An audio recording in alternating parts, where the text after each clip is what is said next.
Welcome to Stolpe Stories. This week features yet another recorded essay on Swedish artist Anna Cassel, this time by Kurt Almqvist, who writes about the significance of Anna Cassel to the art of Hilma of Klint. Anna Cassel was a painter born in 1860 and died in 1937. Until now, she has been primarily known as a friend and supporter of fellow artist Hilma of Klint. Now, however, we know that it wasn't quite as simple as that. In the new book, Anna Cassel, The Saga of the Rose, published by bokförlaget Stolpe, we learn that Anna Cassel was not a mere assistant or passive onlooker. In fact, she was an important co-creator of some of the most famous of Hilma of Klint's paintings. The essay you're going to hear is a summary of Kurt Almqvist's research on this important moment in the history of early abstract art, read by Ashleigh Cheadle. The significance of Anna Cassel to the art of Hilma af Klint. Anna Cassel, 1860 to 1937, met Hilma af Klint, 1862 to 1944, at the Arts and Crafts School, now Konstfack University of Arts, Crafts and Design, in Stockholm in the 1870s. In the 1880s, they studied together at the Swedish Royal Academy of Fine Arts. They were both part of the financially privileged upper class, and like many other members of the upper classes at that time, they cultivated an interest in Spiritism and spiritualism, fashionable subjects that had become increasingly popular throughout Europe since the 1850s. In 1896, Cassel and af Klint joined the Edelweiss Society, a Christian organization that advocated the construction of temples and the establishment of a new religion in the Nordic countries. They left the Edelweiss Society in 1899. In parallel to being part of the Edelweiss Society, they formed a new Christian group called The Five, led by Sigrid Hedman, 1855 to 1922, in her role as a spirit medium. Anna Cassel also served as a medium in The Five, but Hilma af Klint did not.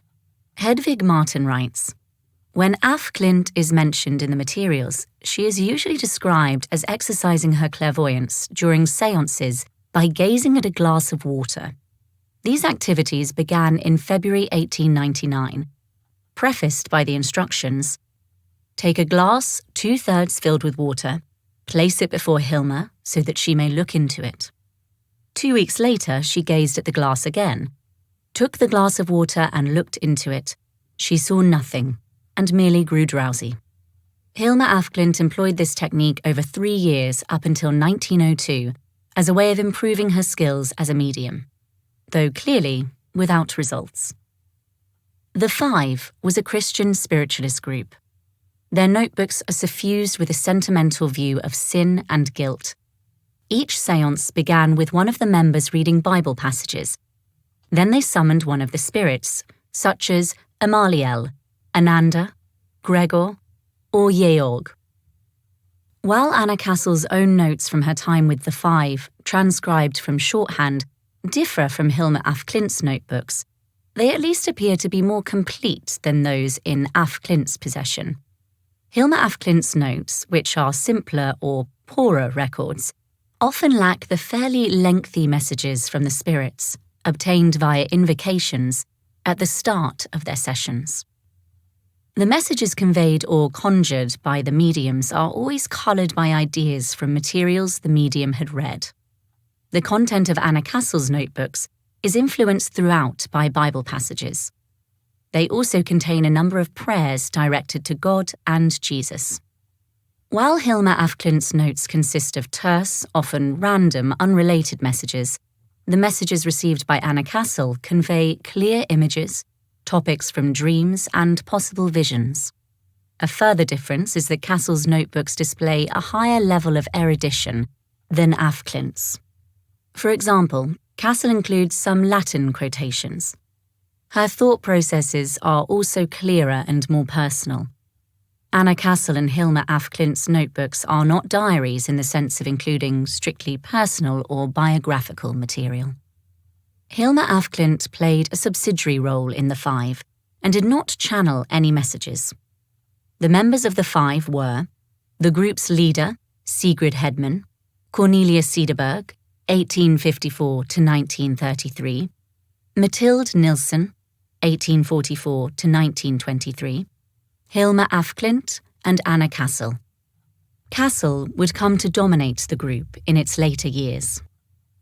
In 1904, several members of the five, including Hilma af Klint and Anna Cassel, joined the Theosophical Society, an organisation strongly influenced by the esoteric Christianity of Annie Besant. In October 1906, Hilma af Klint, Anna Cassel, and Hilma af Klint's childhood friend, Gusten Andersson, formed a group of their own, separate from the five, in Inglesbury in Västmanland County, west of Stockholm. The group's membership expanded to 13 in 1914, when Thomasina Andersson, Hilma af Klint's future companion, joined. At that time, the group can be called the Steiner Rosicrucian Group. Each member was assigned a code number.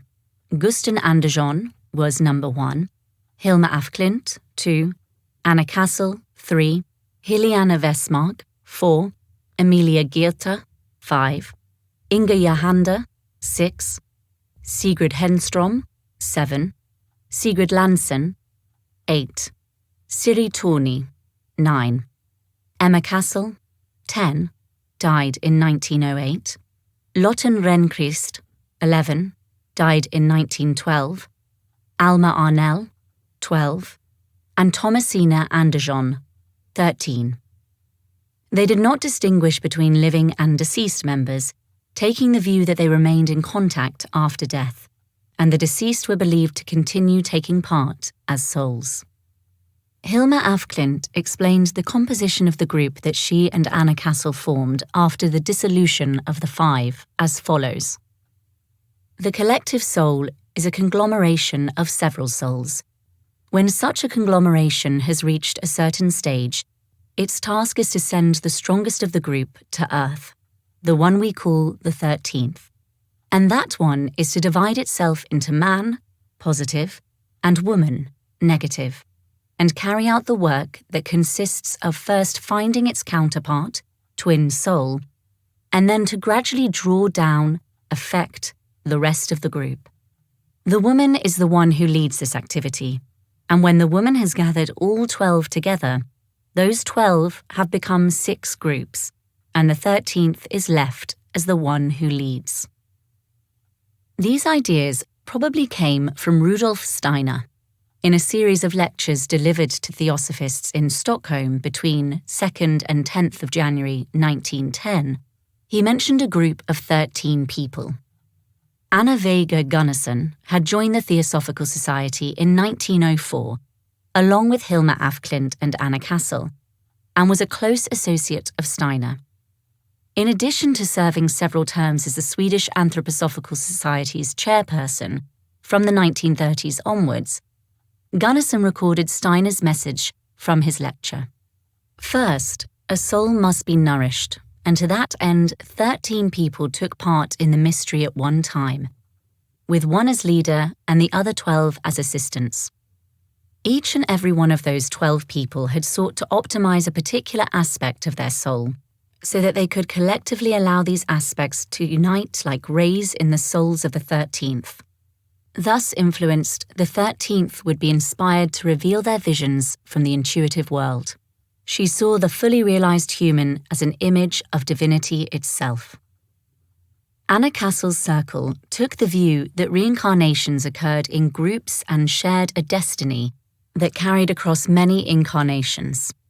Having a shared task and spiritual mission to fulfill, namely to join together and build a temple, a place for spiritual contact that revealed mankind's global historical predicament and direction.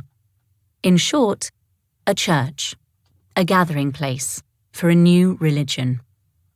The paintings for the temple, also called the Temple series, are the result of the work in and of an esoteric group whose spiritual, morally instructive work provided the instrument, the medium, with the power to draw eternal spiritual truths down to earth.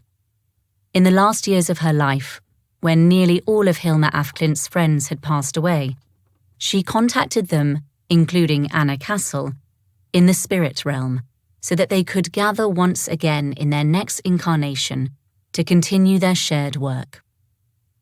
The Rosicrucian theosophist Rudolf Steiner was introduced to Sweden in 1907. Anna Cassel and Hilma af Klint were greatly impressed by the new Rosicrucian theosophy, which was later embraced by theosophists in the Stockholm sphere. On 31st of December, Hilma af Klint noted that she would no longer be guided by Mahatmas from India, but would instead follow the Rosicrucians. I have been sent to work for the Rosicrucians' philosophy.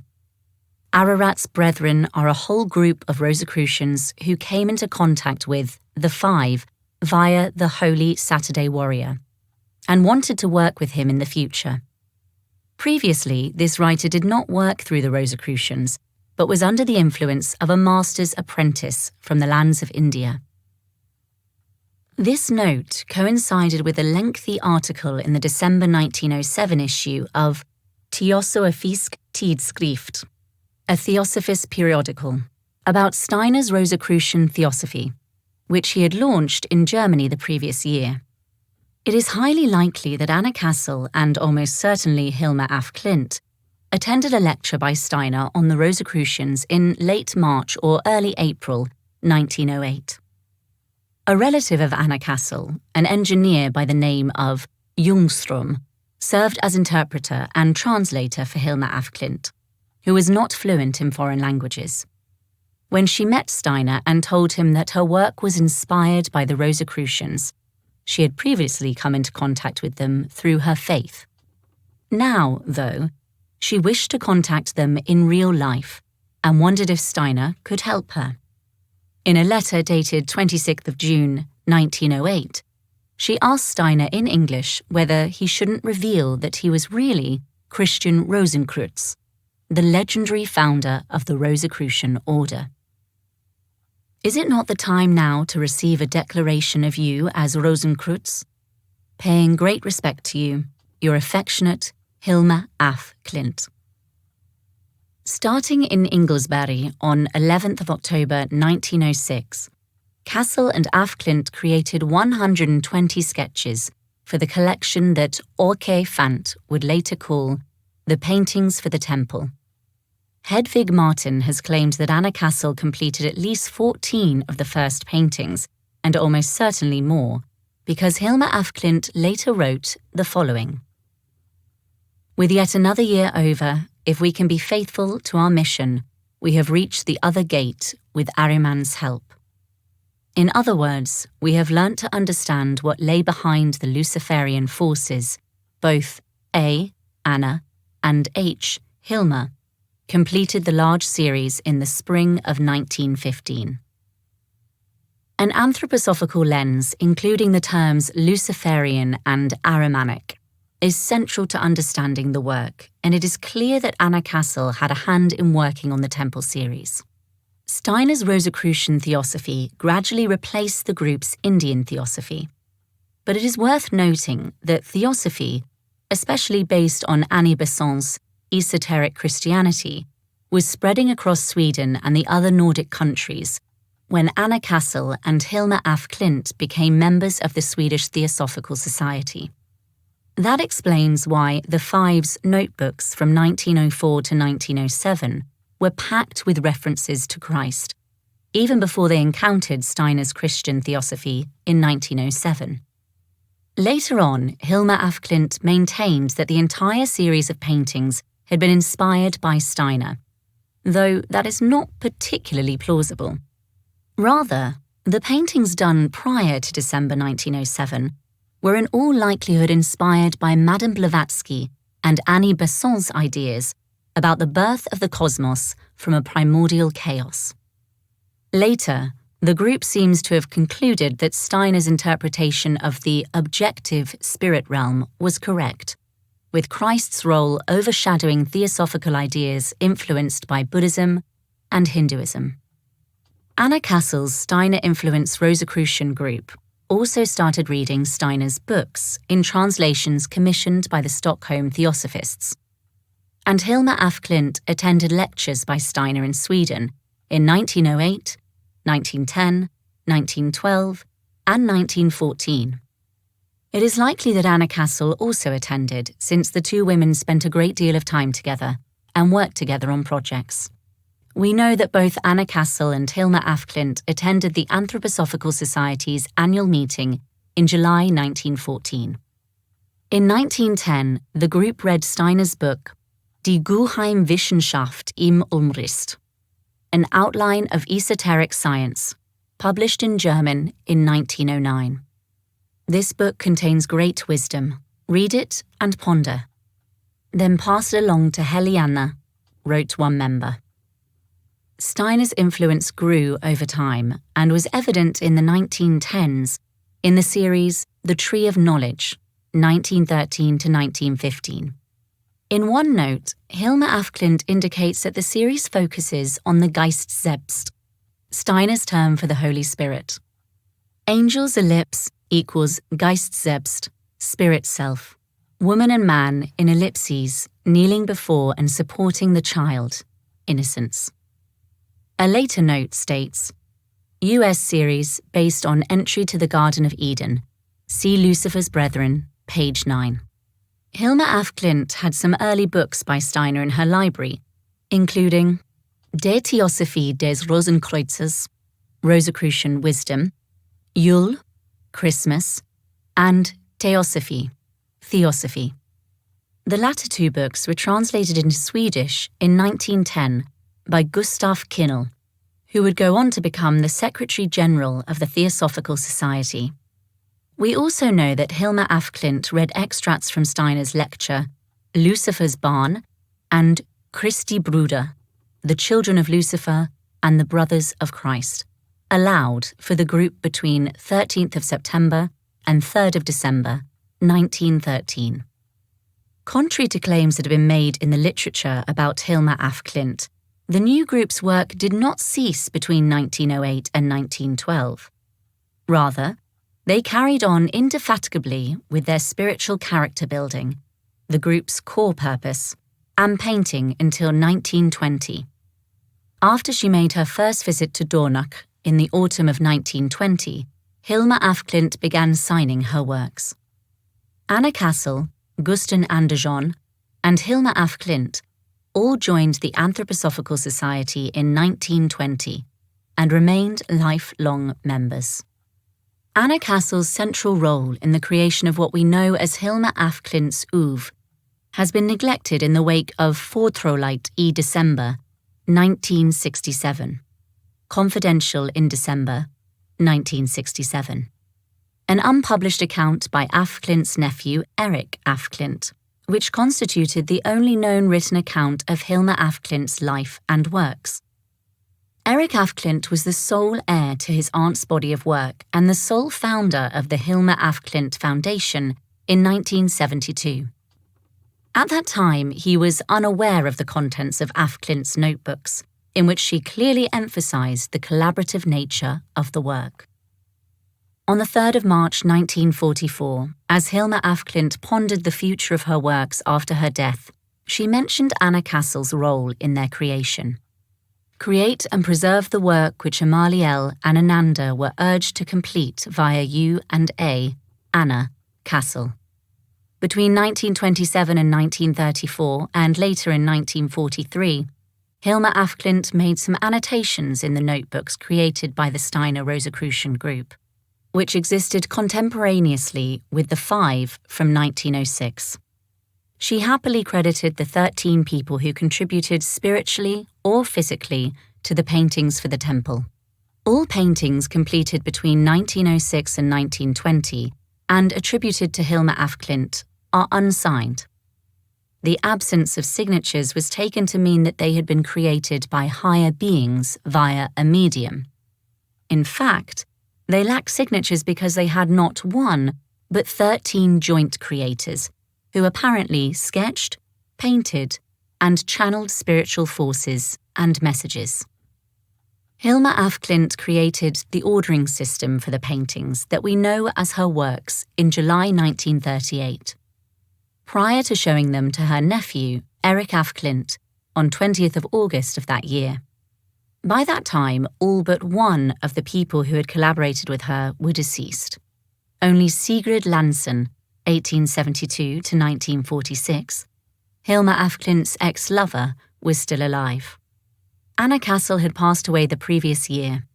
The reception of her works between 1989 and 2019 cemented the myth of Hilma af Klint as the sole creator of her works, starting with Åke Fant's book, Hilma af Klint, a cult painter and abstract pioneer, published in Swedish in 1989 and reissued in Swedish and translated to English in 2021.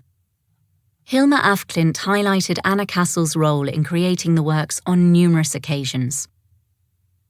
Is it really the case that A.C., Anna Cassel, would have led our association and I stepped into her shoes if A had been effective and let higher beings lead? It would have worked. But she shut the door in her self-confidence when you came forward. Did I do wrong? No. Thus it was not settled whether Anna Cassel or Hilma af Klint would be in charge of the work. In her later years, Hilma af Klint wrote, "You have intended for Anna's pictures to be used in a building for the group there, and that will probably be fine. But before you suggest that, try to think carefully what you want to use your paintings for. They are worth more to use as they are pictures for the future. Hers show what has been from the acacia perspective. Here with regard to the past, they are valuable, but you should be useful, as yours are intended to make humanity." The paintings made by Anna Cassel, that af Klint presumably refers to in the above quotation, are the ones reproduced in this book. They were probably donated to the Swedish Anthroposophical Society sometime before or after Anna Cassel's death. They were not mentioned in her will and are not recorded in her estate. It is likely they were donated to the society by Anna herself or by her sister Ida Ehrman, 1868 to 1967, who was also a committed anthroposophist. A notebook from 1932 contains Hilma af Klint's analyses of topics such as the previous incarnations of Anna Cassel and her friend Gusten Andersson. Hilma af Klint, Catalogue Raisonné, Volume 6, Late Watercolours, 1922 to 1941, includes paintings of Anna Cassel's previous incarnations. Af Klint regarded her work with Cassel as something that continued in successive lives. In 1943, she told Cassel, who was already in the spirit realm, the following with regard to their joint work. "I am still in my physical body, and hope to get your and my work into some sort of order before I must leave this earth. Many circumstances prevented this, but it is now time, and we ought to do this while I am in this world. I dearly hope it will ease your heart to know that I am your friend, and I believe we shall work together in the future." Anna Cassel's special role in the group involved creating the Saga of the Rose, which is described partly as a group prayer book, partly as paintings that depict the past history of the world up to that point, while Hilma af Klint's contributions were to be prophetic, consisting of future paintings. "You have received a commission from us. You have been assigned to create paintings for the prayer book, the Saga of the Rose," Hilma also wrote. First section of WU is called the Saga of the Rose. That indicates that these paintings might have been done by or in collaboration with Anna Cassel, whose task was to create the Saga of the Rose. "The Saga of the Rose has been given to you, A. Anna, to interpret. The two of us, G. Gusten Andersson, and H. Hilma, have taken on the task of first attempting to interpret A and O, then the two OO, finally O and A, but A, Anna, you have been assigned to investigate the notion that lies in the letter A. In a way, that letter contains the entire summary of our joint work. Anna Cassel and Hilma af Klint were convinced that they were in contact with the Space Chronicle, the same work theosophists and anthroposophists prefer to call the Acacia Chronicle, said to contain mankind's collective memory as well as future events. Anna Cassel's task was to interpret the past, designated as A in Hilma's notes, while Hilma would do O, the future, Alpha and Omega, the beginning and the end. Julia Voss has emphasized that the paintings were a joint effort, including those after the Temple series from 1915. The collective's work at Munza was to start with an 8-year period of research, when they would study the plant kingdom, animals and minerals. According to the promise, this work would help to strengthen their cohesion. As Hilma af Klint put it, shared work premises. After that point, our work is not separate from one another's. The series of paintings referring to the temple can be seen as sketches or drawings for a temple, or intended to be located in the temple, as af Klint herself put it. There is also mention of an inner temple structure in the notebooks, as well as an astral temple that exists in the spirit realm. The temple building also includes a sort of cosmic alchemical process of transcending the dual through the merging of two souls into one, twin souls, which coincides with cosmic transformation and spiritualization, and a concrete temple structure as a building in the sensory world. Finally, we encounter the notion of temple as a term for emergence of a new church, a new temple, a place for the faithful or those interested in the mysteries to congregate. Overt meanings and subtexts often bleed into one another in Hilma af Klint and Anna Cassel's materials. The planned temple was also an inner temple, created by moulding people's character in line with Christian virtues. Internal work on the temple was just as important and meaningful as work on its exterior. Anna Cassel's notebooks make it clear that she was also tasked with spiritually and mentally purifying the group's gatherings through intense prayer. Descriptions of the work in Anna Cassel's books include details of the group's meetings that are not present in Hilma af Klint's notebooks. For example, Hilma scrubbed one member's, Helena Westermark, feet before a séance during which that member was to record the minutes. On 18th of January 1914, Hilma af Klint wrote, "The Guru has a message for you, A. Anna. Your path is nearly ready for you. Your power will soon grow, and you will become a sturdy pillar like few others. You have been called as one, and I as the other, to erect the entry arch." That can be understood as meaning the duties will be borne jointly by Hilma af Klint and Anna Cassel. The paintings done by Anna Cassel between 1913 and 1915 were part of the group's shared work. She had a distinct task, and her paintings were to be part of the temple. Gusten Andersson, who often serves as a muse in the notebooks, was also the link connecting af Klint and Cassel. Hilma af Klint told Anna Cassel, "The two of us will work out a full series. Our efforts will complement each other. Your work will go in parallel to mine, but for that, there may be a communicative force between us.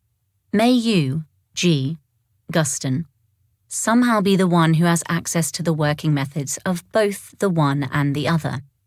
You must not, however, reveal what you see either of us doing, even while you act as support and comfort to us. Thus, you shall have access to both studios." Thus far, writers have relied on Hilma af Klint's statement that Anna Cassel never finished the Saga of the Rose. There is very little evidence that that statement is true, though. More than 60 of Anna Cassel's notebooks in the Swedish Anthroposophical Society's archive and the paintings reproduced in this book indicate otherwise. They date from a significant period in the Rosicrucian group's activities, mainly between 1913 and 1915, usually designated as the second part of the paintings for the temple. One not too far-fetched theory has it that Anna Cassel's paintings, along with her prayers, actually constitutes the Saga of the Rose. A number of symbols in the paintings correspond to descriptions in the notebooks attributed to Hilma af Klint, such as 7+5, which symbolizes the combination of Luciferian and Aramanian powers among group members in af Klint's notebooks. According to Anna Cassel's diaries, the symbols that occur in her paintings came to her in dreams and visions. On 7th of January 1912 at 10 a.m., she wrote, "First, allow yourself to have dreams and then visions and colours and numbers, letters and images. Make a careful note of everything. It is of utmost importance to be thorough in your description. You must not doubt when you listen, for we speak rapidly, and you just have to listen when we speak. Do not attempt to speculate. You can do that afterwards. Ananda." She received a number of visions in the spirit realm, in a temple she situated in Iran. It is depicted in paintings with the label Altai Traci. The Steiner Rosicrucian group spent time summoning a universal language, the divine language. In many cases, Anna Cassel's symbols are easily identifiable as Indian theosophical symbols. The sun cross and swastika are meant to symbolize rebirth in a broad sense. One passage in Hilma af Klint's notebooks indicates that they believed they were creating a new, universal spiritual language. The language of letters shall be common to all peoples, both Christian and non-Christian. This method is numismatic, that is, placed in relation to numerals. On 5th of February 1905, af Klint wrote, "I should try to understand the language of symbols. The Messiah made use of it." Anna Cassel's notebooks also indicate a significant difference between herself and Hilma af Klint. Cassel's paintings are depictions of internal images. She sees blocks, swastikas, and crosses, wanders in a cave, undergoes an initiation ceremony, and so on. Meanwhile, Hilma af Klint does not appear to have seen many images at all. Instead, she received various types of messages with clear Christian and anthroposophical content by means of invocations, summoning spirits. Glimpses of elements inspired by Freemasonry are also present in Anna Cassel's paintings. Sic transit gloria mundi is a motto that originated with the Rosicrucians. It embodies the entire core of our work. In days of yore we built a sacred temple, and we shall erect a new one within you, but also outside, Anna Cassel wrote. A gleaming trowel was shown to me, the point of its triangle pointing straight up. May we attempt to construct our temple immaculately within us. We have a model to emulate. May we endeavour to carry it in our hearts. Amen. In fact, the phrase sic transit gloria mundi, thus passes the glory of the world, is borrowed from Masonic rituals, which include a significant Rosicrucian element. Masonic activities consist of an internal and external dimension. The group probably learned about aspects of Masonic rituals via Theosophists who were also Freemasons.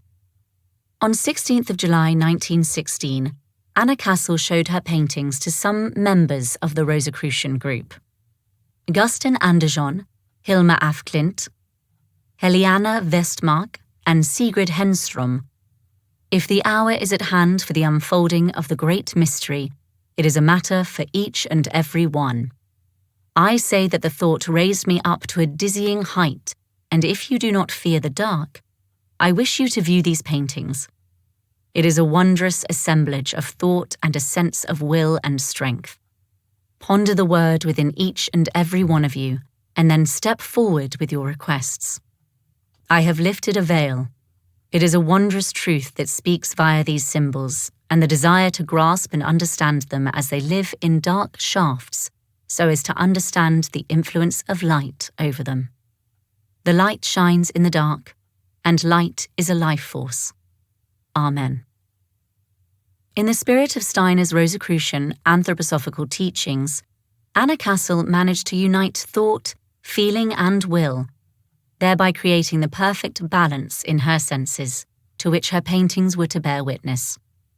Like icons, the paintings speak and reveal a message from the spirit realm for those who are prepared to receive the mystery. On 17th of July 1916, Cassel wrote, "The iconograph that is now arranged for you begins with a secret language of symbols, which we call A, B, C, D in the primeval language. That is, at the dawn of time there was a common language understood by everyone initiated in it. That language shall now be presented anew and illuminated by dimensions and numbers from sacred documents." She was probably alluding to the confusion of languages at Babel, when mankind attempted to reach God. So Cassel, like Klint, apparently did not regard the paintings as art in the modern sense. The images were meant to have an effect on viewers so that they could undergo a spiritual experience, a miracle. The miracle they were intended to evoke was a cosmic event, the revelation of the answer to where we come from, where we are, and where we are going, in the form of an insight, or gnosis, into our divine origin. If this interpretation is right, the paintings would form a bridge between the spiritual and material worlds. The paintings speak a language that is apparent to mystery initiates, or spiritually initiated people. An icon is not just a painting. It is theology in visual form, a lesson or information about the divine. "The Spirit's eye shall open during assiduous prayer," Anna Cassel wrote on 11th of June, 1917. According to an oft-repeated anecdote, Rudolf Steiner is said to have told Hilma af Klint that it would take 50 years for her paintings to be understood. What Steiner probably meant was that more people would develop a direct spiritual sense of vision following his teachings as the 20th century went on, but they did not yet possess those skills. That notion seems to have left an impression on both Anna Cassel and Hilma af Klint. Like af Klint, Cassel never presented any systematic interpretation of her paintings.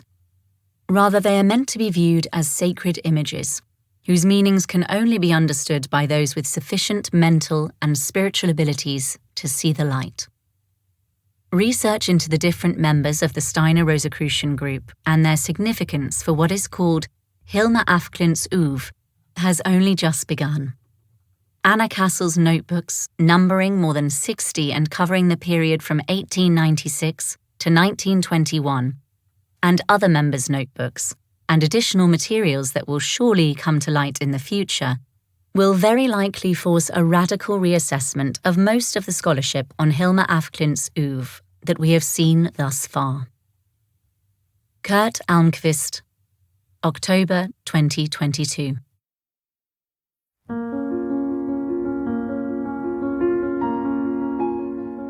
You've listened to an essay on Anna Cassel, written by Kurt Almqvist in the book Anna Cassel, The Saga of the Rose. To get 20% off your purchase of the book, use promo code STOLPE20 at bokus.com.